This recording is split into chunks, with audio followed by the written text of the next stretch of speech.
Okay. Hi, everyone. Good afternoon.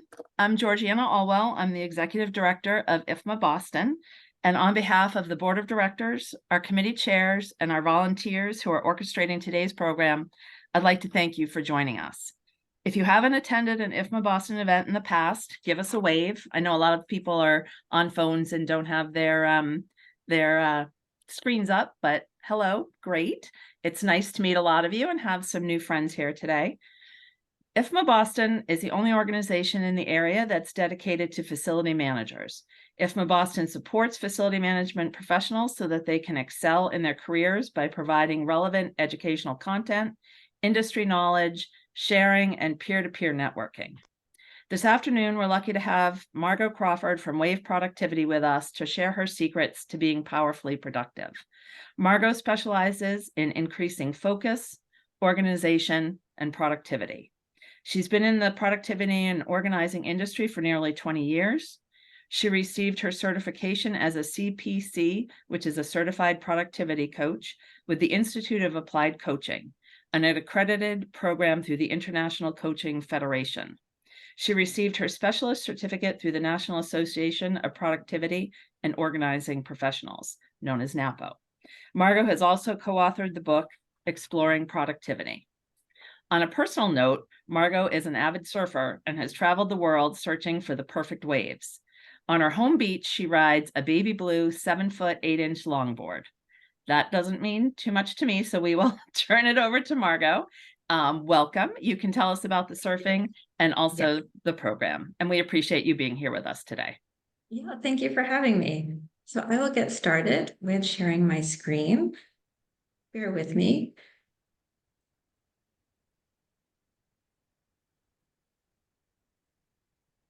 Okay, thumbs up if you can see secrets to being powerfully productive. Perfect, great. So I will do my own introduction. Gio's was great, but just to cue you in, I'm Margo Crawford with Wave Productivity. I'm a productivity coach and professional organizer, and I help people become more focused, organized, and productive during their workday. As Gio said, I've been doing this for 20 years, and I love to be able to share tips and techniques with you so that you can start having better days at work. A little bit about me. I grew up on the East Coast. Yes, you can surf on the East Coast, and yes, you can surf in the Boston area. I actually teach surfing in the summer for fun in Newport, Rhode Island. So if you're interested in learning to surf, I can help you do that. And the reason why I named my business Wave Productivity is because I took the two things that I loved, catching waves and productivity, and put them together. And it really speaks to what happens when my clients come to me. When my clients first come to me, they are holding back the tide. There are waves of overwhelm, of email management issues, of challenges in their workspace. And with coaching, we're able to move past those waves and learn tools and techniques that actually help for a better day so that you can ride the wave. So I've had a few clients in your industry, and we know that when people think facilities management, they think hard hats, clipboards, walking around. We know that a lot of you get into the deep end of it and are doing a lot of work. The facility management clients that I have had have really struggled with a lot of interruptions, the inability to follow through on projects, and have often overbooked or have had trouble with time management. So the goal of this workshop, The Secrets of Being Powerfully Productive, is not that you're going to walk away a productivity guru. The goal is that you can walk away with a handful of tools and techniques that you can implement right away that are going to make a difference in the way that you work. A little bit about this presentation. It's set up in different learning styles. So if you're an auditory learner, you just get to sit back and relax and listen. It all gets in there somehow. I'm not sure how, because I'm a visual learner and most people are visual learners. So this is not death by PowerPoint. The PowerPoint is to actually help our visual learners. Take take a look at the pictures that are up on the screen, burn those into your memory, because even weeks later, when you're thinking back on this presentation, you can think back on the pictures, and those tools and techniques will naturally come back to you. If you are a kinesthetic learner, doodling, drawing, taking notes are going to be really helpful in ingraining this information. But one of the best ways to ingrain this information, no matter what type of learner you are, is to be engaged. So right now, if you're off screen and you are checking your email, if you're doing something else, just focus back in on what we're talking about today and be part of this conversation. So I'm going to be asking questions. You can hop off mute. You can add things in the chat. Just become active in this and active in your own learning. And Gio and Phil are going to help me with the chat. So add some great things into the chat. So do you know who these guys are? This is from a famous movie. Do you know the characters? Someone call it out. It's Jaws. It's Jaws. Who are the characters? Who are these guys? Schneider. Yeah, I know the actors' names. I'm not sure I can tell you the characters' names. I will. One guy owns the boat, one guy's a cop, and the other guy is The scientist. Scientist. He's the oceanographer. The Brody. scientist. That's right. Yeah. He's a shock So we have expert. Hooper, Brody, Quint, and it's not a spoiler alert. We all know that Quint gets it in the end. It's a pretty bloody movie, right? And So Hooper drives the boat, right? that's right. They all must drive the boat at some point. But I'm bringing this up because this really scared me. And it scared me because when I saw this movie, I was just a little girl. But this movie helped me become more productive. And I'm going to share with you how. So when I was about 6 or 7, it was a super hot, sunny day in the summertime. And my dad came up to me in the backyard and said, let's go to the movies. So this is awesome. I get to sit with my pop, eat popcorn, and the movie theater at that time where we were living, there was one movie theater. They showed one movie, but it had air conditioning. So I knew I'd get some reprieve from the heat. So we go to the movies. My dad buys 2 tickets. We sit down, and what comes up on the screen but Jaws. Remember, I'm 6 or 7 years old. At a certain point, I remember climbing over the seat into my dad's lap, and just terribly frightened. In his defense, he was never one to really know a lot about pop culture, so he didn't have any idea what this movie was about. I mean, there was the poster right here with the shark teeth, but he took me anyway. Before that, I would swim in the ocean. I was like a little fish. After that, I barely went past my knees. Fast forward, I'm an adult. I still don't go in the ocean. And I really wanted to get over this fear. I wanted to get out of my comfort zone. So what I decided to do was to go to the beach. Now, the beach for me is 10 minutes away. When I drive to the beach, I can stand on the shore and look out on the Elizabethan Islands. Martha's Vineyard is part of the Elizabethan Islands. If you know anything about Jaws, you know that Jaws was filmed in Martha's Vineyard on the Elizabethan Islands. So it gave me no solace to look out to the ocean and see where Jaws was filmed. But I did want to get over my fear. So I ended up taking surfing lessons, and I absolutely fell in love with the sport. About the time that I started surfing was also the time that I started to own my business and run my business. And so I knew if I could take 8 hours and squeeze it into 5 hours, I could head out in the afternoon around 2 or 3, go surfing, and still have a full workday. And so I wanted to do the things that I loved, and the way that I did it was to be more productive. And I want the same thing for you. What are some things that you love to do? And if you could have more time, you'd be doing them. Ice skating. Ice skating, that's a great one. Super good exercise there. More time at the Awesome. More time at the gym. Good. And A lot of- Tony, oh, sorry, in the chat, Tony, we've got some stuff coming through. We have some Good. spend time with family, ride my bike, a few other things in there. Read. And that's what I love to hear. I love to hear people who want to connect with family, connect with themselves, go exercise, do really fun, exciting things. Notice none of those answers were work. So super important there, right? So for us to get on the same page, I want to talk about what productivity is. What does productivity mean to you? Getting things done that are on your to-do list. Exactly what I was gonna say. Yeah, getting Word things for done. word. So, Yeah. and I'm going to add to that. Here's my definition. It's getting things done despite what life throws at you. Life is going to throw you a curveball. I'll give you a great example. Last night, there was a major storm, lots of wind and rain. I woke up to kind of Wi-Fi that wasn't working all that great. So I transitioned over to a co-working space. This is not my office, and I'm here at a co-working space. Great example of getting things done despite what life throws at you. Life is going to throw you a curveball, especially in facilities management. The clients that I've worked with have continual interruptions and curveballs throughout the day. I don't know if you want some more. There was also there was being effective. Yes. And let's see, maximizing time available and getting things done despite distractions. Yes. So the distractions matter, right?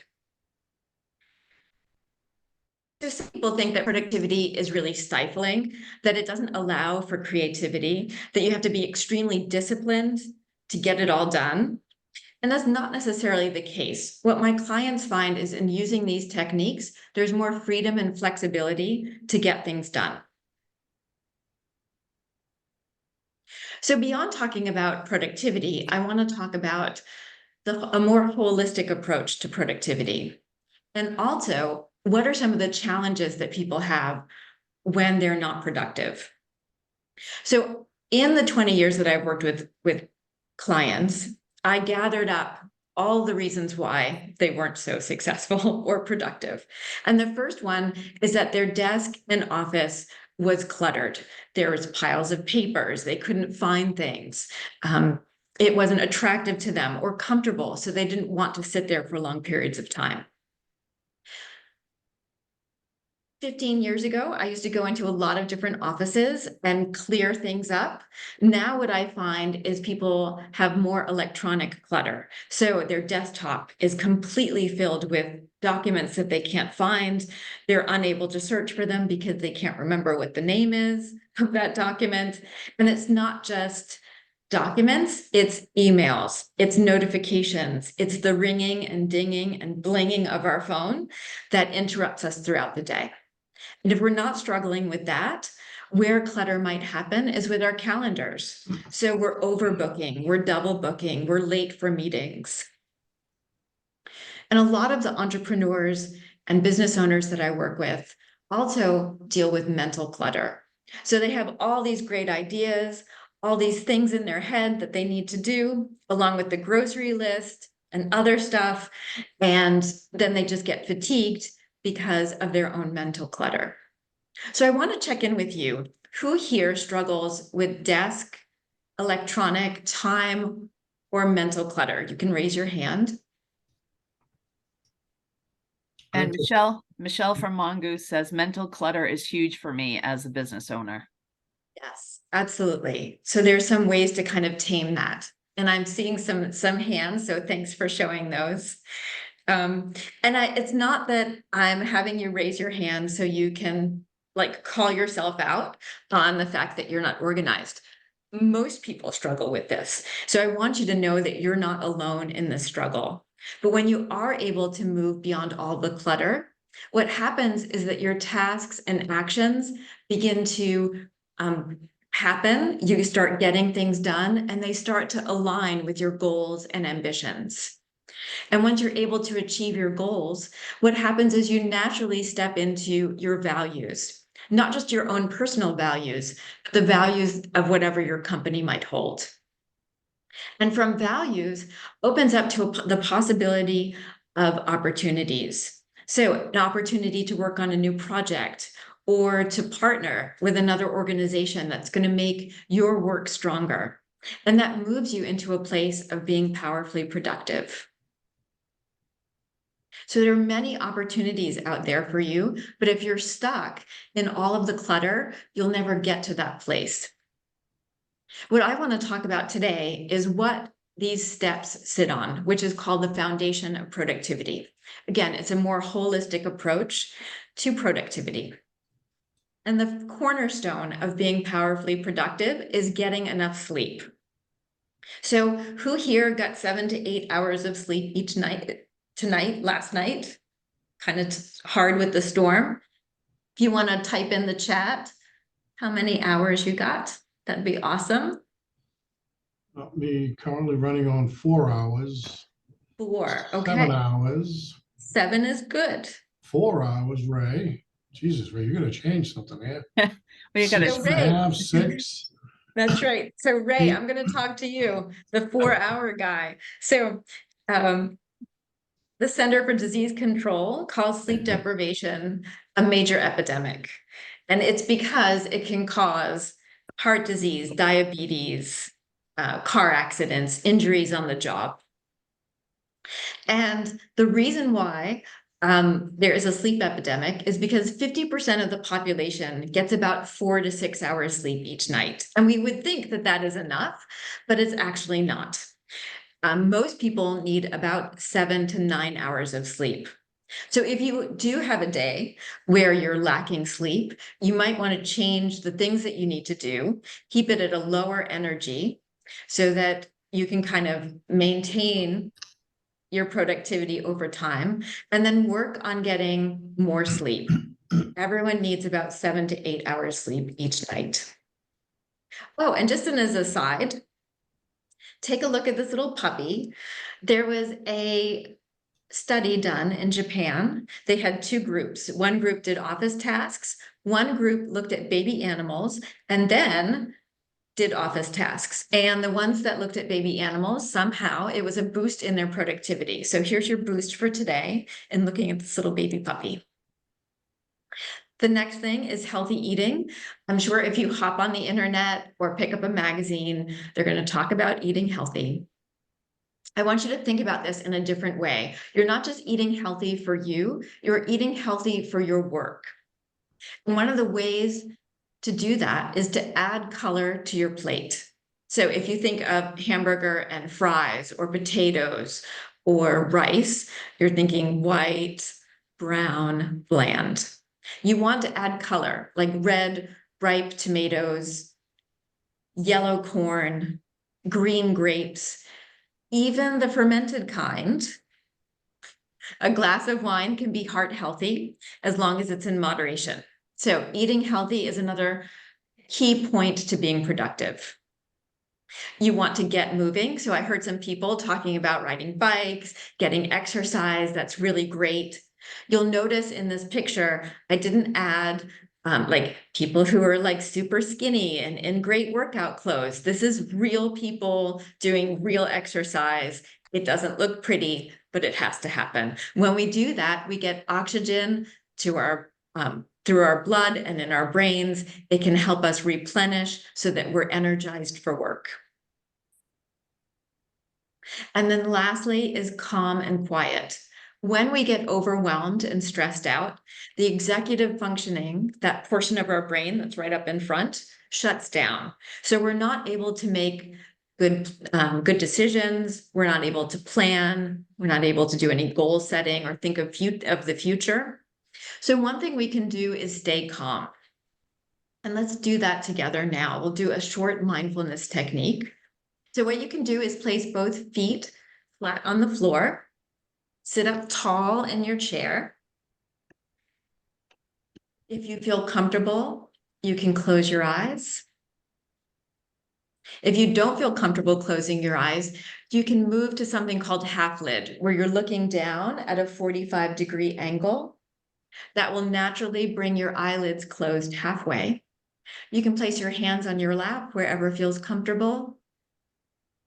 And what I'd like you to do is take a deep breath in through your nose And exhale slowly through your mouth.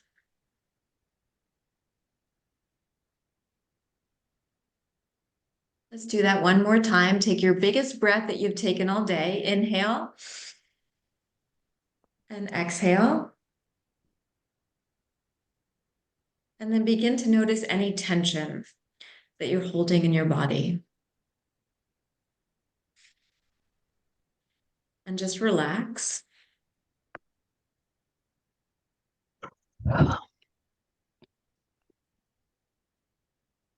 Notice your breathing.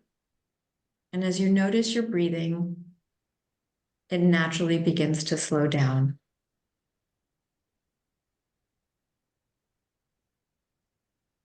Take another deep breath in. Exhale slowly through your mouth. And this short technique is a technique that you can do throughout the day. So Ashley, before we started, was talking about how she had been going from meeting to meeting on Zoom. And this is a really quick way to just relax and thoughtfully move into the next action, whether it's a project, a meeting. If you're feeling overwhelmed and stressed out, it's definitely the time to stop, calm yourself, take a few deep breaths, and then move on. So all of these things, healthy eating, sleep, exercise, meditation, can all be great things for you to do to become powerfully productive. And I'd like to ask you, you can write this down or kind of take a mental note of it. What do you want to do in the next 24 hours that can make a difference in one of these 4 areas? If you like that. So a great example is if you drink soda and carbonated beverages, that for the next 24 hours, what you'll do, and I hear someone who might need to be muted. Thanks. So in the next 24 hours, if you drink soda, instead choosing water or tea to drink to limit the caffeine and sugar that you have and all those chemicals, and do something different. It might be that in the next 24 hours, you decide to exercise or go to bed and get some extra sleep. Whatever it is whatever change you want to make, do that for the next 24 hours and then see how long of a streak you can do in keeping up with that one small change. So we're going to drill down into some very specific techniques that you can use within your office. And the first one is to get focused. So I'm going to remind you, if you are currently multitasking, if you are not on camera, if you are checking your emails, doing something else, come back and focus in on us and what we're doing here. And be habit driven. So it's the habits that drive us and not the technology. Many of my clients will come to me and say, I found the best calendar app. I'm going to start using it. It's going to be fantastic. It's going to change my life. The problem with that is that they haven't had the habits in place to make sure that their calendar runs smoothly. So technology isn't going to save them. Again, it's the habits that drive us. It's as if you were to, let's say, buy a piano, not having ever taken lessons, having it delivered to your home, and sitting down and expecting to play Mozart. It's not going to happen. What you need to do is make sure that the habit is in place for whatever you need, like that habit of changing to be more powerfully productive with your eating, with exercise, with meditation. Making those small changes and then finding the technology that is going to support that.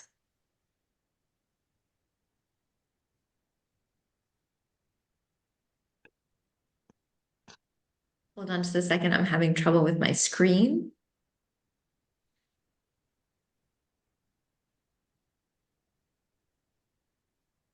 Bear with me.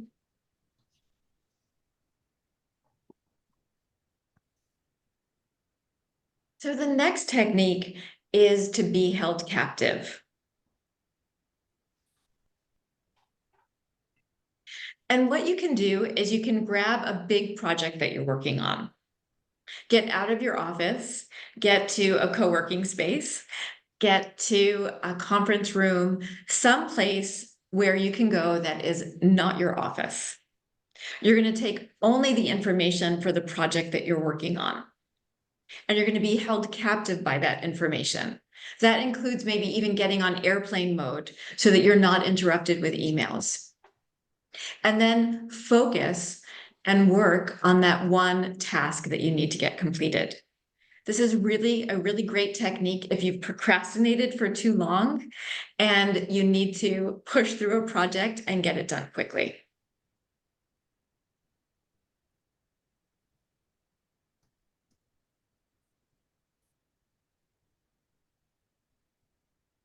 And the next thing is to be unavailable.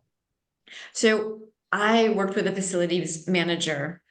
He ran a large campus with several different offices and buildings. He had, I think, a staff of about 7 to 10 people under him.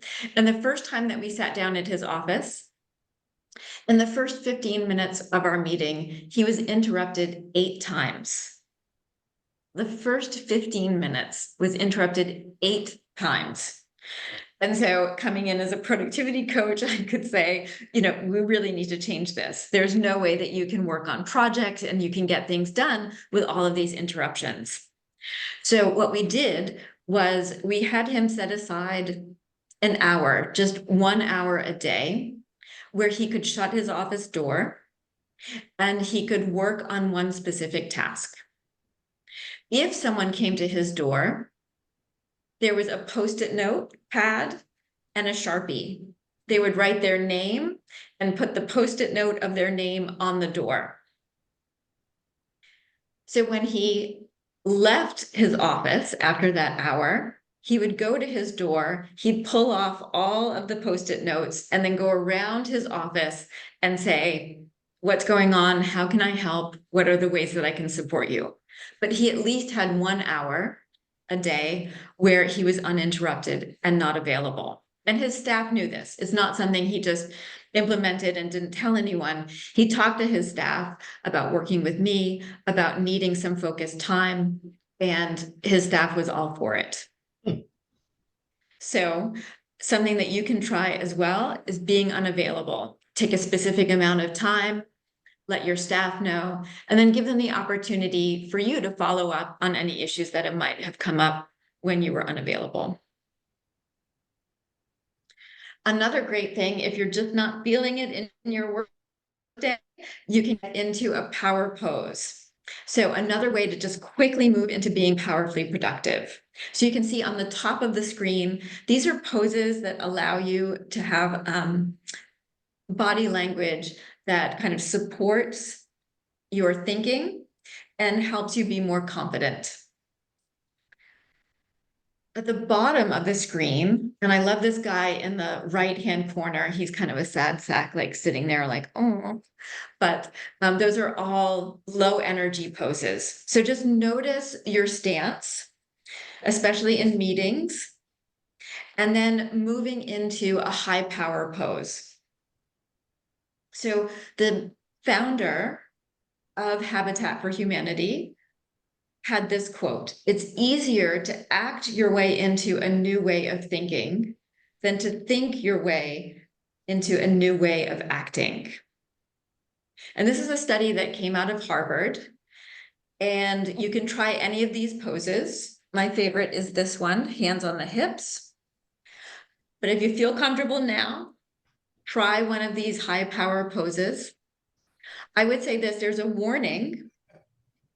There is the picture. I see some people in power poses now. So just a warning that the top picture on the right-hand side is a woman standing at the table like this with her hands. This is a great power pose. If you're doing meetings or negotiations, this can come off a little bit too much. So you want to be careful when you're using this pose. All the others are really great for boosting up how you feel, your confidence, and your productivity. Could you repeat the quote that you quoted a few minutes ago, please? Sure. it's easier to act your way into a new way of thinking than to think your way into a new way of acting. Basically, like you can think about being confident and your brain and body might not follow. But if your body moves into a place of confidence, then your brain will naturally connect in that way. Thank you. Sure. So the next set of tips is on being more productive. Some of my favorite things. Hold on just a sec. So you want to make sure that you're tracking your time. I have many clients who will say this will only take 15 minutes, and 45 minutes later, they're still working on the same project. They don't know where their time goes and where there are time wasters. So does anyone here have any time wasters, things that they waste time on that they'd want to share with the group? Internet. Yeah, what parts of the internet? Yeah, exactly. All of it. Sometimes I hear Facebook, social media, this time of year, Amazon and shopping. But also, what are the things that, where are you working, where you get interrupted, where the task takes you longer than you expected? It's important for you to track time so that you can see where you're wasting it, but also where you're spending your time so that you can make shifts and changes around that work. Yeah, Margo, we have some responses, emails, non-productive meetings, invoices. Instant messages are highly distracting. That's a good one. Yes, and so turning off whatever alarm you have for instant messages can help. There's Yeah. instant messaging to this. Ironically, that wasn't me who put that, but totally agree depending on how large the organization is. And that's a conversation to have with like indirect reports and managing up, because the expectation, they know that we're on a call. It's that little red light, we're on a call, and they still ping. And the expectations are you're going to respond like within the minute. And I think it's setting boundaries to say, no, like I'll get it by the end of the day, but just because you ping me doesn't mean like my job is not to respond to your ping as soon as I can. So I think that's a good one. Yeah, excellent. So just like shutting your office door, how can you create boundaries around these types of communication so that you can be more productive and be more focused? You can build in checks to, I shut off certain notifications when I'm doing heads down time. So I build in like checks, for emails during the day instead of just constantly having it going all the time with the notifications. Yeah, excellent. Great job. And there's email notifications as well. If you use Outlook, there'll be a pop-up box or a ding. That's also something that you can shut off. Having communication with the people that you work with around what those boundaries are also super important. Another thing that you can do is get a timer for the Pomodoro method. Has anyone here ever heard of the Pomodoro method? No. Cool. I see some hands raised. Great. So those of you who don't know what the Pomodoro method is, it was created by a guy in Italy. He was a grad student and he was failing all of his classes because he couldn't study. He just didn't have the focus. And so he grabbed a timer and he set it for 25 minutes. And he thought to himself, okay, if I can just read this book for 25 minutes, and then I'll take a 3-minute break and I'll go back in for another 25 minutes and then take another break. And so he did this 4 times. And then he had a larger break, about half an hour. So he had 4 25-minute sessions with 3 minutes in between of a break, and then took a longer break of about half an hour to 45 minutes. And his grades started to improve. And then people started asking him, how are you doing this? And he's like, with this little timer. The reason why it's called the Pomodoro method was because his timer was in the shape of a tomato. A tomato in Italian is Pomodoro. So it became the Pomodoro method. What's really interesting is he stumbled on this by accident, but brain science has caught up. And what they found is that after about 90 minutes of focused time, your concentration starts to wane. So you're not as energized and you need to take a break. So after about 90 minutes, you need to stop and take a break. And you can do that using the Pomodoro method. So 25 minutes on, 3 minutes of a break, 25 minutes, you do that 4 times, and then take a longer break. You choose one specific task and you work on that task within that 25 minutes. And this will help you to become more productive and more focused. Another thing that happens for many of my clients is they come with a list, a gigantic list of things to do, which is great, but it's never ending. They're always adding it on and they don't feel accomplished or they don't feel like they've achieved enough in the day. So what you can do is pull 3 top tasks that you're going to work on throughout the day.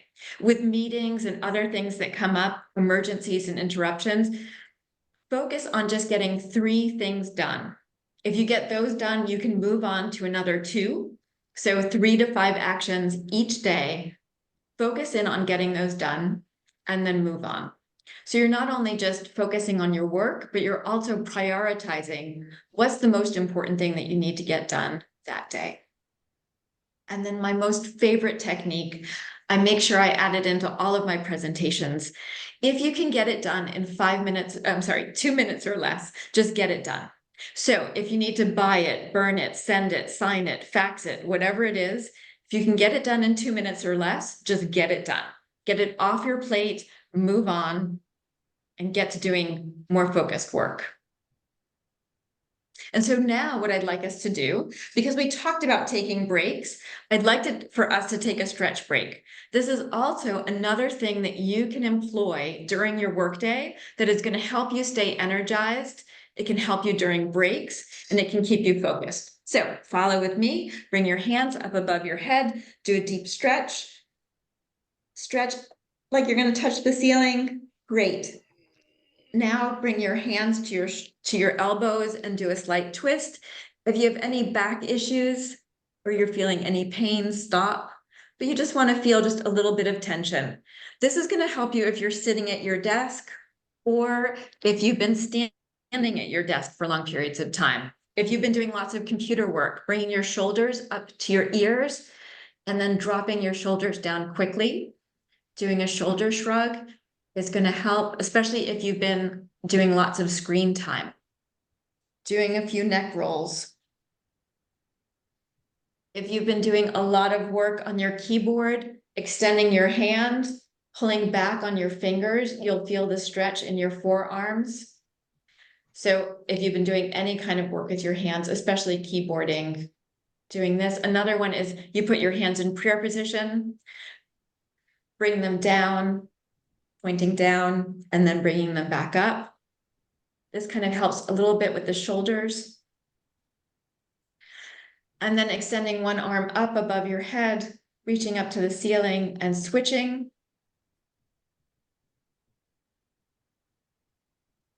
And then crossing your legs and doing a gentle twist.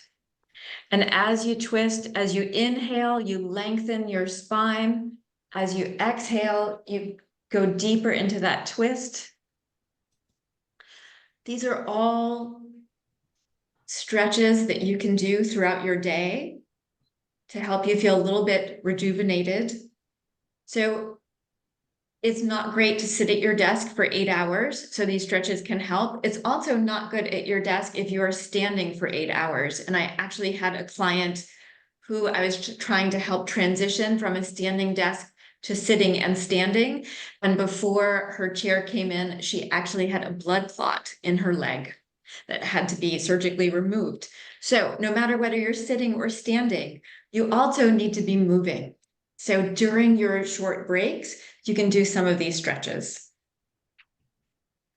So let's go back in and talk about getting organized. So I want you to start thinking of getting an inbox. We still collect a ton of paper. Maybe not a ton, but it's there and we never know where to put it. Where you can put it is in an inbox on your desk, an old-fashioned inbox. put your paper there, process that paper. I'm going to guarantee you that 80% of it can probably go in the trash. You'll only keep 20%, and then you'd file that. I'm working with a client right now who has a beautiful glass desk, no drawers, no paper files. She deals with financials and invoices, which are in paper, and she has no place to put this. So making sure you have a place for your paper, your clutter, your things. And I want you to look around your office right now. And can you find 3 things in your office that you could get rid of, discard, purge? So once this presentation ends, clearing that out and making some space. You also want to make sure that you get intentional. I have clients who will say, oh, I'm just going to put this here for now. And for now becomes forever. I'm just going to have this on my desktop, right? This document is only going to live here for a week, and 4 months later, it's still on their desktop. So making sure that you can be intentional about where you're putting the information that you have.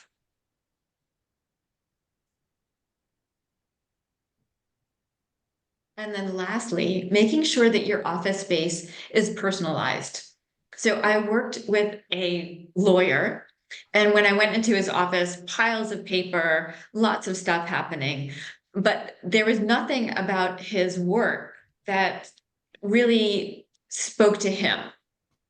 No pictures on the wall, nothing. And so what we did is he brought in a bunch of pictures. We put up his diplomas. We also had 2 photos of his family, one that faced him and one that faced his clients. As a lawyer, he often had to tell people bad news, and these people got very upset. Why do you think he had that picture facing his clients? To make him seem almost human. Exactly. Yes, he was human, and he did have a family and a loving wife, and it showed. And so when people were like really starting to get upset, I mean, they could not see this family photo and saw that like he was a human being, and oftentimes toned it down. So I want you to look in your office space. Is there a personal thing that is meaningful to you?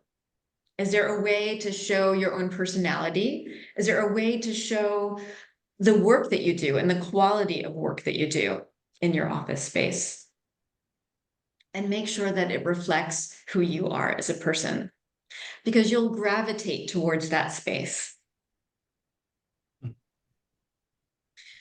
And so I want to check in and see what questions you have for me. There may be some specific questions or struggles, challenges that you have that you'd like to discuss. Happy to talk them through. I have one, I guess, on emails. I know Ashley's really good with it as well. It's like hundreds of emails every single day. Do you start at the bottom and try to work your way up to unclog them, or start at the top? What happens is I see an email will pop up.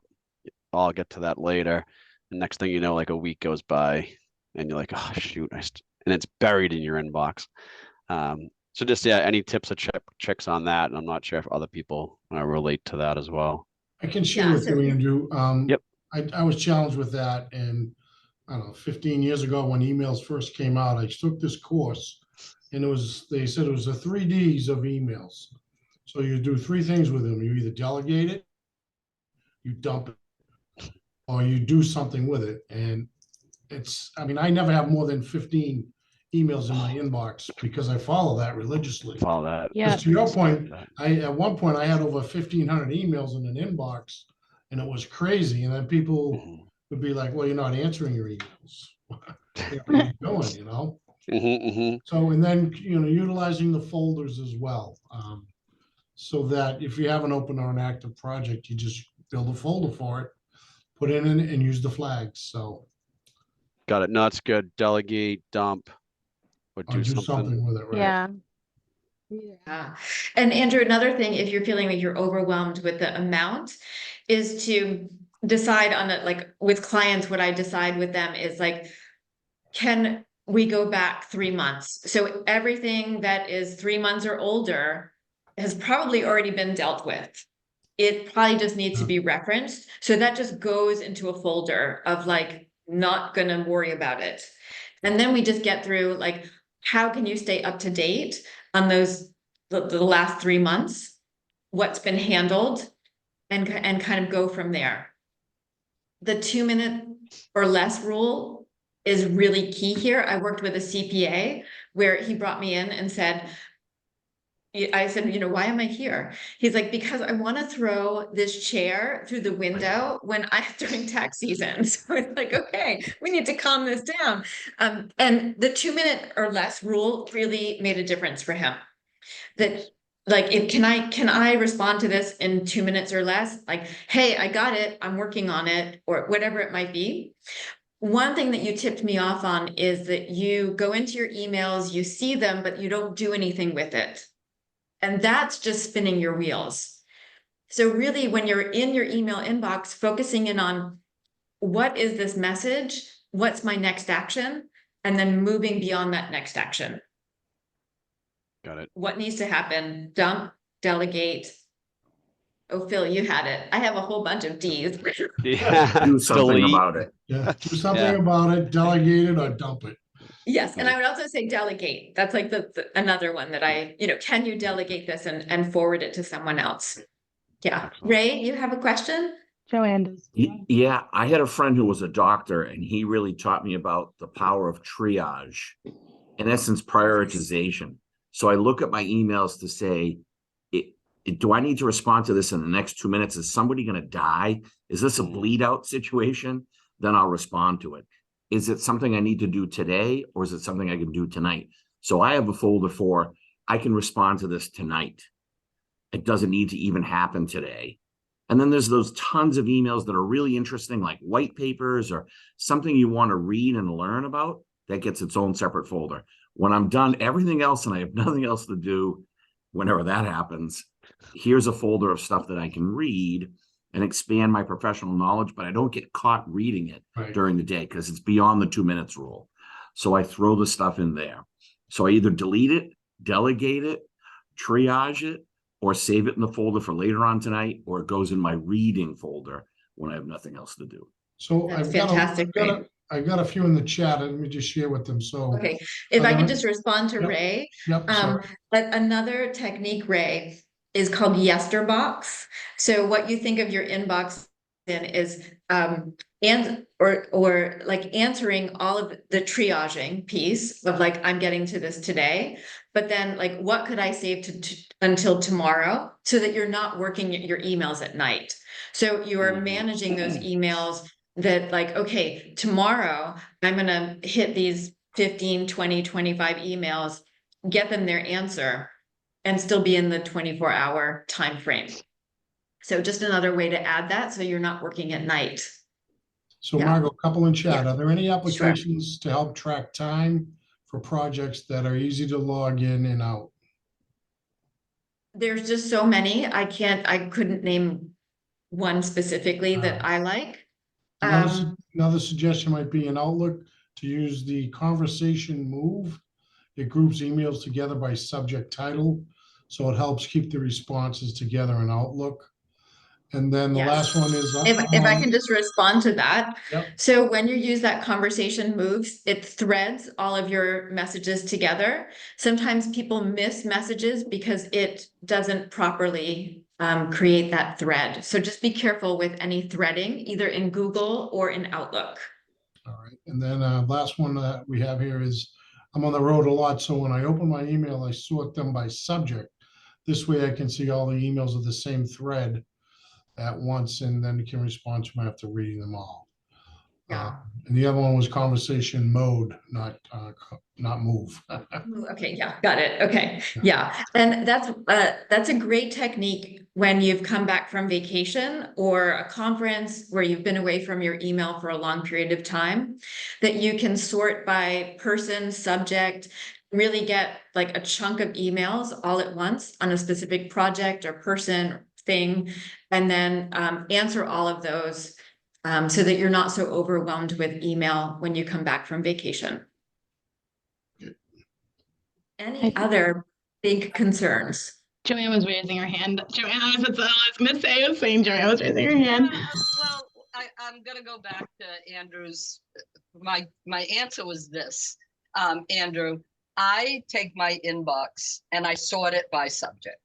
And then I delete those older emails, making sure that that conversation is in the one I'm gonna keep.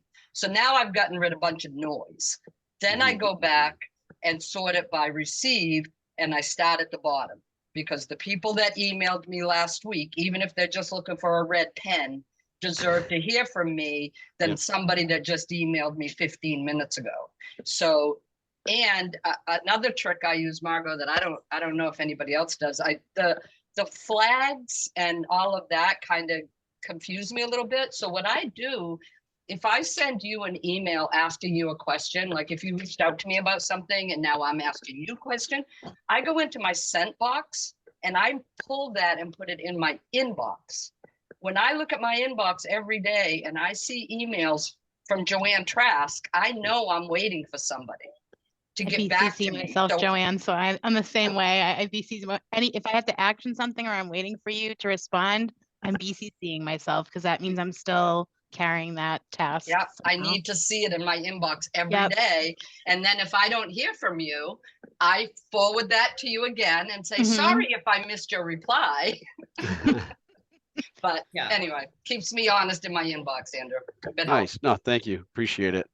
I think folders are super helpful to an extent, and then they're not. So like using folders effectively, like I say, if you have a project and you need it or something that's, constant, then great. But as soon as that folder is no longer needed, get rid of it. And I have like an annual folder just because they become useless and it's hard to sort and then you can't sort. So have the folders for high reference things. Otherwise, just have like an annual folder you can like reference. Something that's helped me have more detail with my emails so I can search them as I create high level categories for my emails. So like say a project category, space category, leases, whatever your focus is on, just so when you're searching, you can, like say you have a specific building, you don't have every email related to that building from projects to work orders to the space, it's like you're looking for that specific category tied to that building. It definitely saved them. I Yeah. can't tell you how many times I'm asked a question about something that happened a year and a half ago. And Yeah, always. to Ashley's point, in that annual folder or completed projects, whatever you want to call it, just slide the folder in there and you'll always have it. And use your PST file functionality too to save it to either a shared folder or a shared server, just to have it as a backup. You want to Once have you as delete many them, they're gone. folders. I'm sorry? Say that again, Phil. I save the, you can save like folders as a ps.pst file, and you can put it on your hard drive, and then you can use Outlook to open it. So like I have projects that I worked on in 2004, don't laugh, that I put them on PST and I have them. So if somebody says, hey, remember we did that project in store 1236, I can actually pull that file up and have access to all the project work that we did in that store. So it's crazy, but you never know, right? Never know when you need it, especially when it's litigation. Exactly. Exactly. With litigation, you may need to keep all of your emails. So a few years ago, I used to be one of those people that had a folder for everything. And it was a daunting task to get it all in the different folders. And then I read an article by Harvard Business Review that said that the technology now in search capabilities allows us to just kind of dump a lot of our emails into, I just have a file that's like file it. It's all it's called. And everything goes in there. There are some specific projects that I'm working on. They'll go into a project folder, but I'm not like managing and filing so much anymore as I used to do in the past. And that was a game changer for me after reading that article. So I really suggest that people do the same. Any other questions before we close? See, I don't see, just Okay, going through the chat, I don't You have a see- link to the Oh. article you referenced, Margo? which article? I'm Oh, gonna the guess- Harvard Business Review? I can send you that. I can try and find it and send that link. There may, again, that was like several years ago, so there may be some better stuff that's come out since then. Cool. Is But there I any can way we send can that get a to- copy of these slides if that works, just as a kind of mental walkthrough Absolutely. for some folks? That would be helpful. That'd be Absolutely. great. I have a checklist that I can send out to everyone. So Super. you can get kind of like a list of all of the different techniques that we talked about. So you guys get this work. You are set to go and use these techniques. And I want to share with you a picture of me heading into the water. So, and remind you that when you use all of these techniques, you are set to go do the things that you love. And if you'd like to connect, I am on LinkedIn. That's the best place to reach me, and would love to chat with you about your productivity challenges and how I can help. Thank you so much for your time and attention. Awesome. Excellent. Thank you very Thank you, much. Margo. Yeah, Thank you all. I Thank just you, wanted to say, everyone. before you all leave, thank Wait. everyone. Thank everyone that's still here for joining us today. We hope you took away some valuable insights from the program. And as we head into the holidays, I just want to wish you all a very happy holiday season. And everyone here at IFMA, we look forward to seeing you in 2024. Please make sure to check your calendars in the next few weeks. We're hoping to post our programs for January and February shortly. So thank you all for today.